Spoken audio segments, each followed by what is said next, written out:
Book 3. Dueling for a Haunted Lady. The Trojan squadrons, flanked by officers, drew up and sortied in a din of arms and shouting voices, wave on wave, like cranes in clamorous lines before the face of heaven, beating away from winter's gloom and storms over the streams of ocean, hoarsely calling to bring a slaughter on the pygmy warriors. Cranes at dawn descending, beaked in cruel attack. The Achaeans, for their part, came on in silence, raging under their breath, shoulder to shoulder sworn. Imagine mist the south wind rolls on hills, a blowing bane for shepherds, but for thieves better than nightfall. Mist where a man can see a stone's throw and no more, so dense the dust that clouded up from these advancing hosts as they devoured the plain.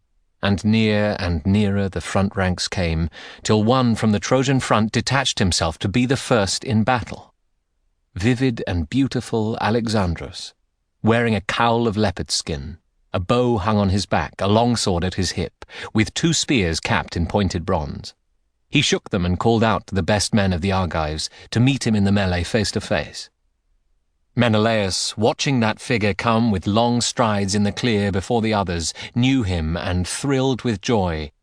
A hungry lion that falls on heavy game, an antlered deer or a wild goat, will rend and feast upon it even though hunters and their hounds assail him.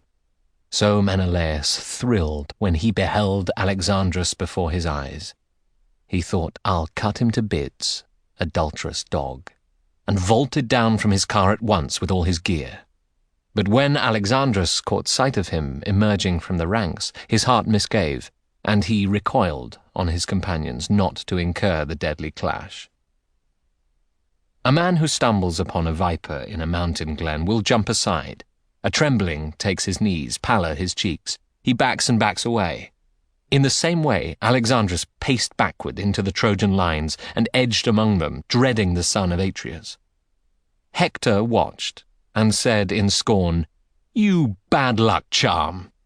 Paris, the great lover, a gallant sight, you should have had no seed and died unmarried. Would to God you had, better than living this way in dishonor, in everyone's contempt.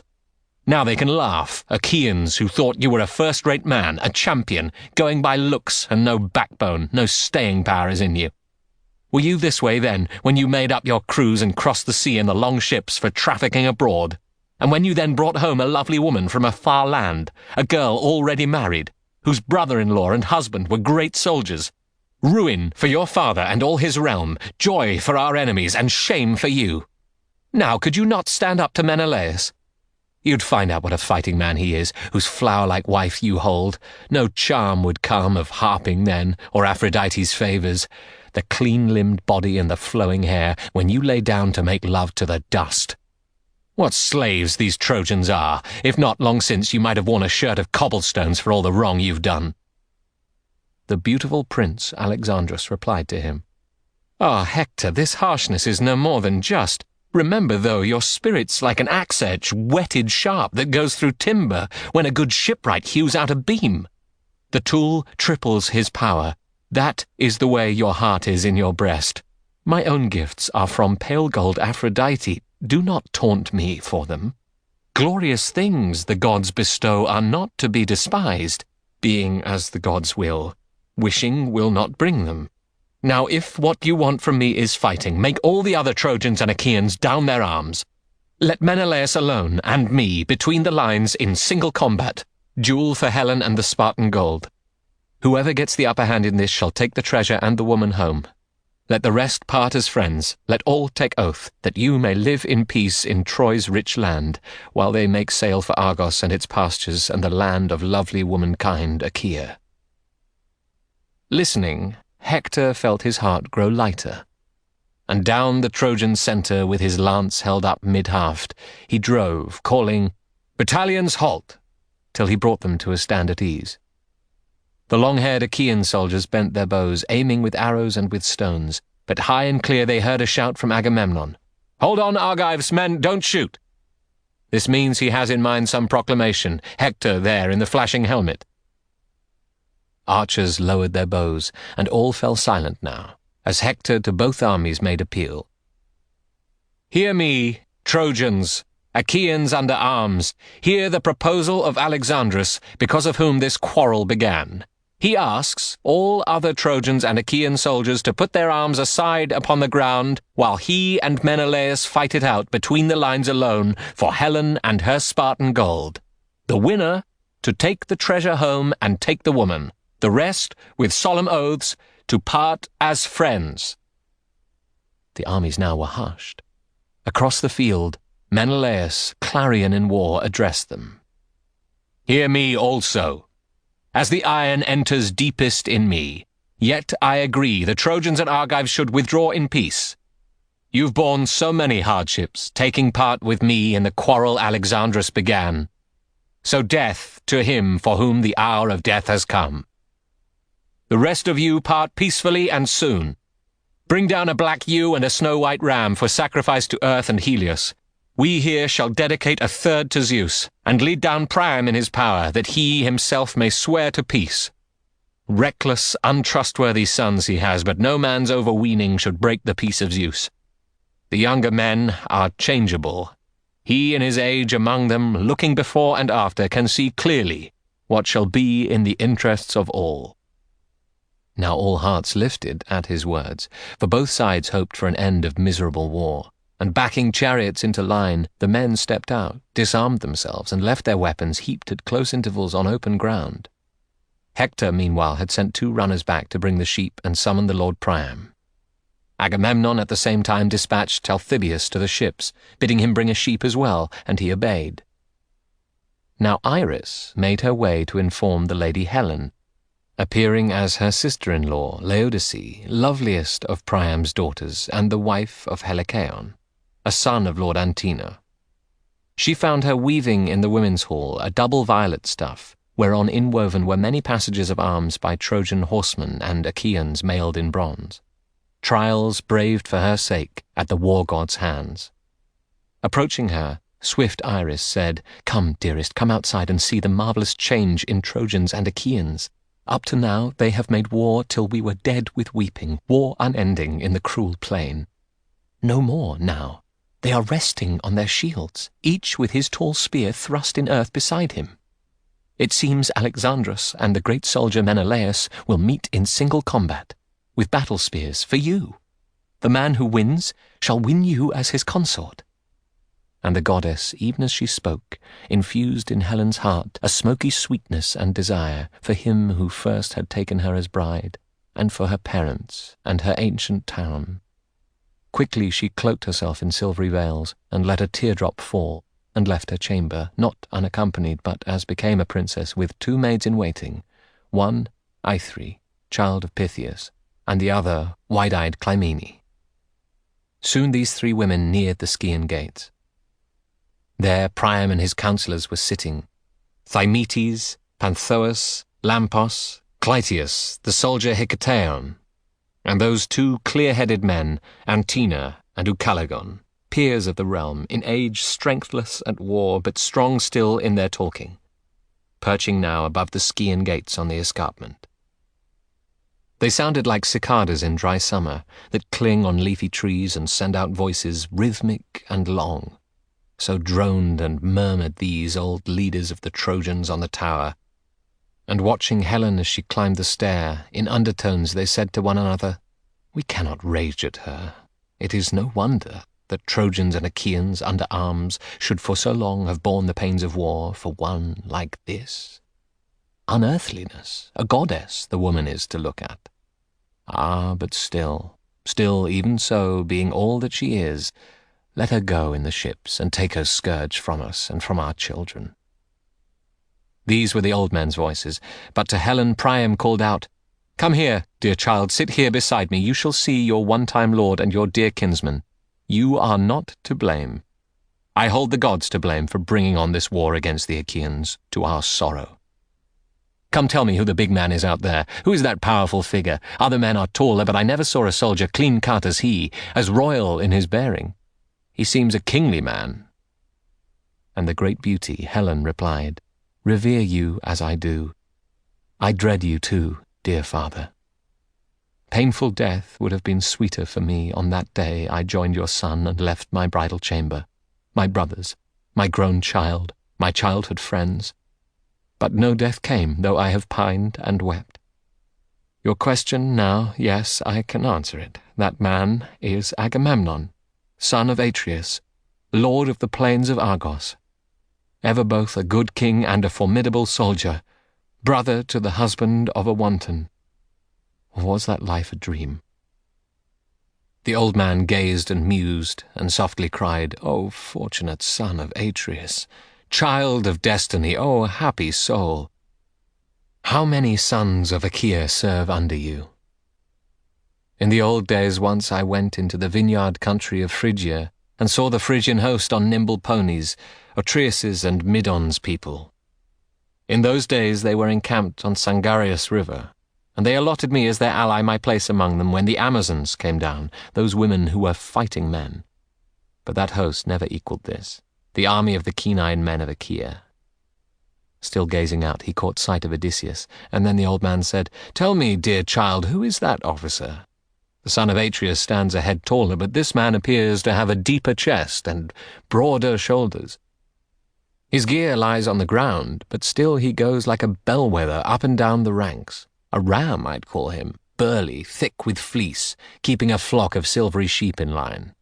And Helen, shaped by heaven, answered him, That is Laertes' son, the great tactician Odysseus. He was bred on Ithaca, a bare and stony island, but he knows all manner of stratagems and moves in war. Antenor, the alert man, interposed.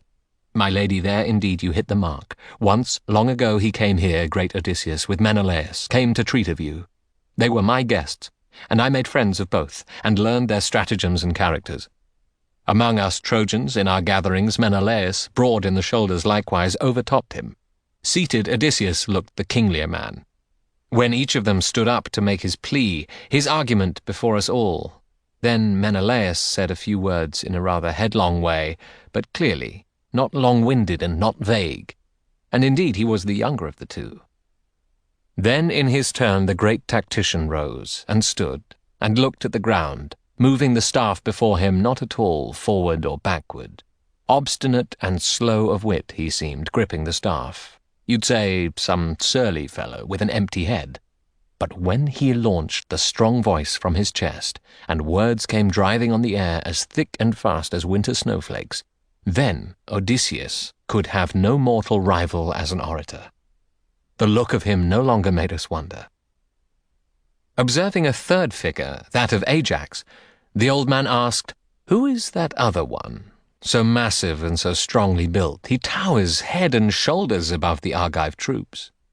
Tall in her long gown, in her silver cloak, Helen replied, That is the giant soldier, Ajax, a rugged sea-wall for Achaeans.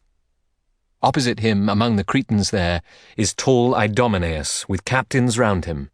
Menelaus, whom the war-god loves, received him often in our house in Sparta when he crossed over out of Crete. I see all the Achaeans now whom I might recognize and name for you, except for two I cannot see. The captains Castor, breaker of horses, and the boxer Polydeuces, both my brothers. Mother bore them both. Were these not in the fleet from Lacedaemon? Or did they cross in the longships, but refrain from entering combat here because they dread vile talk of me and curses on my head? So Helen wondered, but her brothers lay motionless in the arms of life-bestowing earth, long dead in Lacedaemon of their fathers. Meanwhile, by lane and wall the criers came with sacrificial sheep, and bearing wine that warms the heart, gift of the vineyard ground, the goatskin ponderous with wine.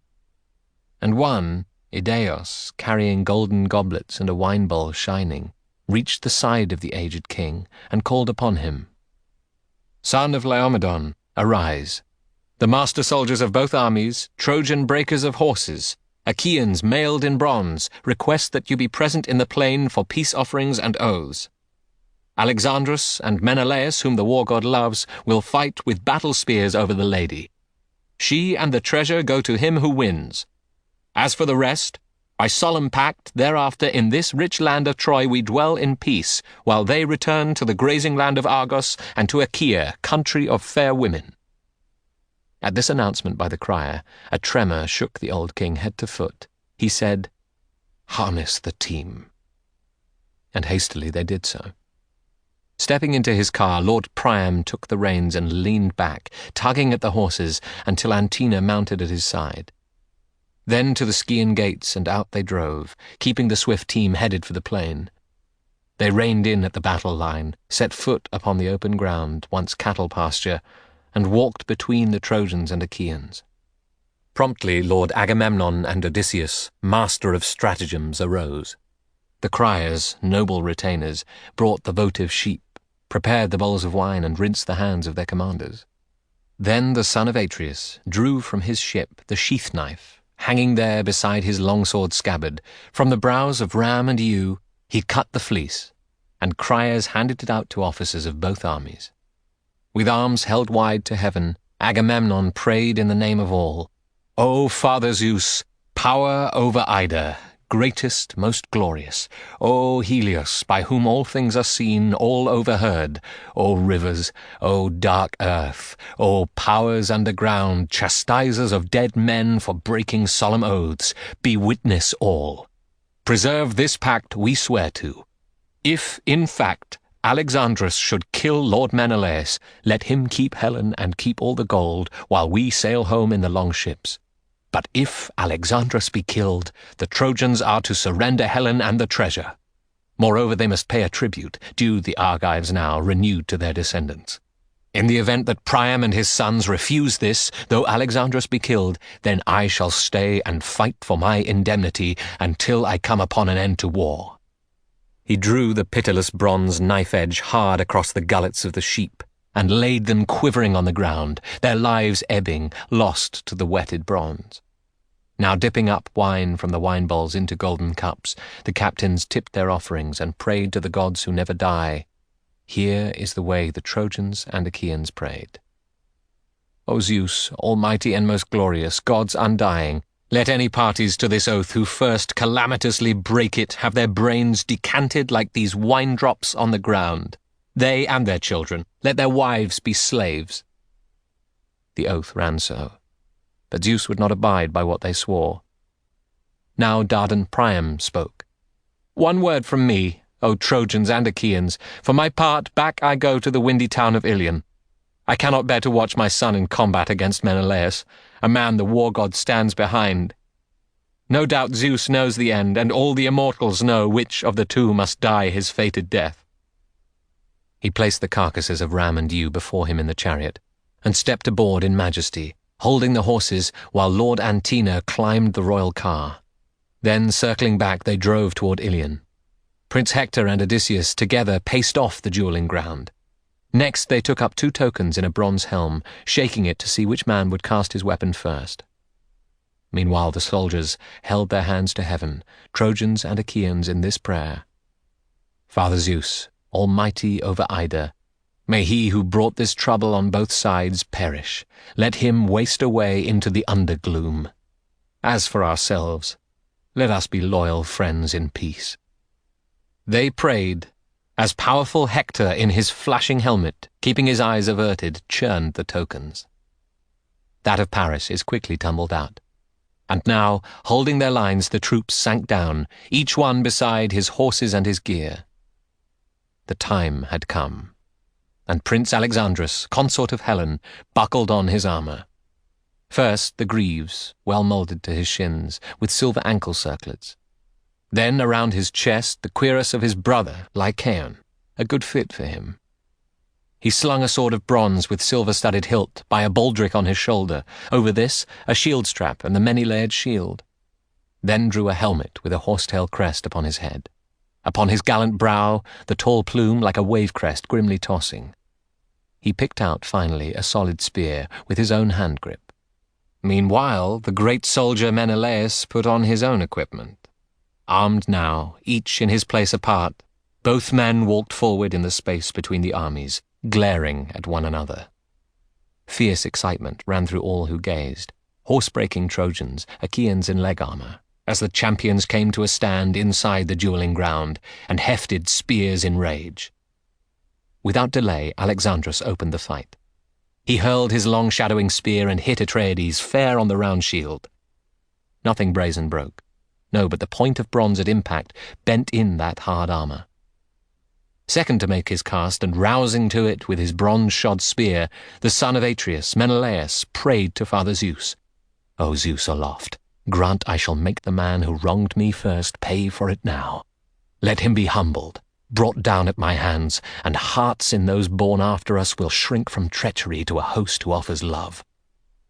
Hefting and aiming as he spoke, he hurled his long-shadowing spear and hit his adversary fair on the round shield. Formidably sped, the spear went through the polished hide, and through the densely plated cuirass, where it ripped the shirt forward along his flank and stuck. But Paris, twisting, had eluded death. Drawing his longsword then, Lord Menelaus reared and struck him on the helmet ridge, but saw his blade, broken in jagged splinters, drop from his hand. Lifting his eyes to heaven, he groaned, "O Father Zeus, of all the gods, none is more cruel to hopeful men than you are. I thought to make Alexandrus pay for his crime, and what luck have I had? My spear slipped from my grip in vain, I missed him, and now my sword is shattered in my hand." But now in one bound, pouncing, he lay hold of the horsetail crest and spun his enemy, then yanked him backward toward the Achaean lines, choked by the chin-strap, cutting into his throat, a well-stitched band secured beneath his helmet. To his own glory, Menelaus now would in fact have pulled him all the way, had Aphrodite with her clear eye not perceived him, and she snapped that band of oxhide, cut from a clubbed ox. Now at this the helmet came away easily in the fighter's hand. He whirled it round his head and let it fly amid the Achaeans, where his own men caught it. And once again, raging to kill his man, he lunged, aiming a lance. But this time, Aphrodite spirited Alexandrus away as easily as only a god could do. She hid him in mist, and put him down in his own fragrant chamber, while she herself went off to summon Helen. She came upon her on the battlement amid a throng of Trojan ladies. Here the goddess plucked at a fold of her sweet-scented gown and spoke to her. She seemed a spinning woman, who once had spun soft wool for her at home in Lacedaemon, and the princess loved her. In this guise, ravishing Aphrodite said, "Come home with me. Alexandrus invites you. On the ivory-inlaid bed in your bedchamber, he lies at ease and freshly dressed, so handsome never could you imagine the man came just now from combat. One would say he goes to grace a dance, or has until this minute danced and is resting now." So she described him, and Helen's heart beat faster in her breast. Her sense being quickened so, through all disguise she recognized the goddess's flawless throat, her fine breasts that move the sighs of longing, her brilliant eyes. She called her by her name in wonder, saying, "Oh, immortal madness, why do you have this craving to seduce me? Am I to be transported even farther eastward, into some Phrygian walled town, or into Meone, if you have there another mortal friend? Is it because Menelaus has beaten Alexandrus, and, hateful though I am, would take me home? Is that why you are here in all your cunning? Go take your place beside Alexandrus, leave the bright paths the gods take over heaven, and walk no more about Olympus. Be unhappy for him, shield him till at last he marries you, or as he will enslaves you. I shall not join him there. It would be base if I should make his bed luxurious now. There will be such whispering among the Trojan women later, as though I had not pain enough to bear." To this the goddess haughtily replied, "Better not be so difficult. You'll vex me enough to let you go. Then I shall hate you as I have cherished you till now. Moreover, I can make hatred for you grow amid both Trojans and Danaans, and if I do, you'll come to a bad end." Now Helen, shaped by heaven, was afraid. Enfolded in her shining robe of silver, she turned to go, without a word, unseen by all the women, for the goddess led her. Entering Alexandrus's magnificent house, the maids went quickly to their work, and Helen mounted to her high chamber. Aphrodite, who smiles on smiling love, brought her a chair and set it down facing Alexandrus. Helen, daughter of Zeus beyond the storm cloud, took her seat with downcast eyes and greeted him. "Home from the war? You should have perished there, brought down by that strong soldier, once my husband. You used to say you were the better man, more skillful with your hands, your spear, so why not challenge him to fight again? I wouldn't, if I were you. No, don't go back to war against the tawny-headed man of war like a rash fool. You'd crumple under his lance. Paris replied, Love, don't be bitter with me. These are unkind reflections. It is true, on this occasion he and Athena won. Next time I may. We too have gods with us. Let us drop war now, you and I, and give ourselves to pleasure in our bed. My soul was never so possessed by longing, not even when I took you first aboard of Lacedaemon, the sweet land, and sailed in the long ships. Not at Craney Island, where I first went to bed with you and loved you. Greater desire now lifts me like a tide. He went to bed, and she went with him. And in the inlaid ivory bed these two made love, while Menelaus roamed the ranks like a wild beast, hunting the godlike man Alexandrus. But not a Trojan there, not one of all the allies could produce him for the war god's friend Menelaus, and none for love would ever hide him if he saw him, the man being abhorred like death itself. Now the Lord Marshal Agamemnon spoke amid the armies. Give me your attention, Trojans, Dardans, and allies. Beyond question, Menelaus is victorious. Therefore, Helen of Argos and the treasure are now to be surrendered. You must pay tribute as well, the compensation due, payable too in future generations. And to this judgment of the son of Atreus, the rest of the Achaeans gave assent.